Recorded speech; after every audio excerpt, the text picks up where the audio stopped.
Oral questions. Questions orales. The honourable member for... Le député d'Ottawa-Sud.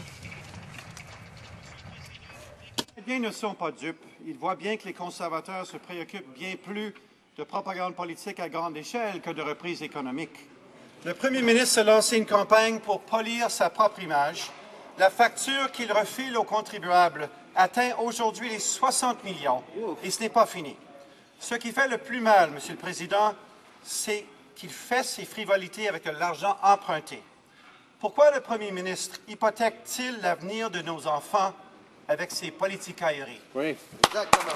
L'honorable ministre du Commerce international. Monsieur le Président, la chose qui est importante à considérer les commentaires d'autres gens juste que les critiques libérales. Par exemple, c'est le Fonds international monétaire qui a dit que le Canada est le mieux positionné à ce temps-ci dans la crise globale. C'est le Canada qui est le leader parmi les pays industriels et nous allons continuer d'être le leader, Monsieur le Président. L'honorable député d'Ottawa-Sud. Monsieur le Président, la campagne de publicité des conservateurs a coûté au moins 60 millions de dollars et pourrait même atteindre les 100 millions.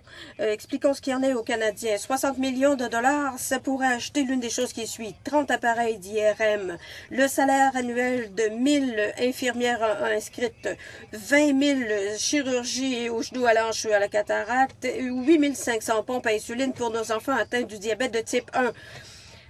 Qu'est-ce que le gouvernement a à dire aux Canadiens qui souffrent alors qu'ils sont sur les listes d'attente pendant qu'on dépense leur argent? Le ministre du Commerce international. Il y a deux choses dont il faut tenir compte. D'abord, ce qu'ont fait les libéraux. La seule fois que les libéraux ont eu l'occasion d'agir dans le domaine des soins de santé dans les années 90, ils ont réduit le financement des soins de santé d'un tiers sans consulter les provinces.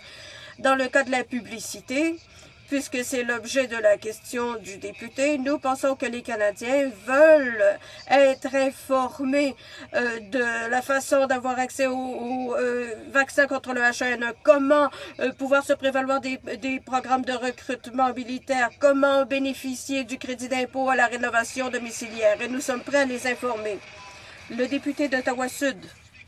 Monsieur le Président, la plus grande campagne de propagande de l'histoire canadienne est en cours. On a maintenant 46 000 $ d'investis dans cette campagne. 60 millions de dollars, c'est 60 000 unités de logement, 2 millions de laissez-passer d'autobus pour des pensionnés ou les frais de scolarité de 10 000 étudiants. Compte tenu des besoins énormes qui existent, pourquoi le premier ministre insiste-t-il à faire sa propre promotion? Pourquoi continue-t-il à placer sa voracité avant les besoins de la population? Le ministre du Commerce international. Monsieur le Président, je peux vous dire ce qu'on peut acheter avec de bons investissements. Dans notre plan d'action économique, quelques 75 000 projets sont en cours partout au Canada.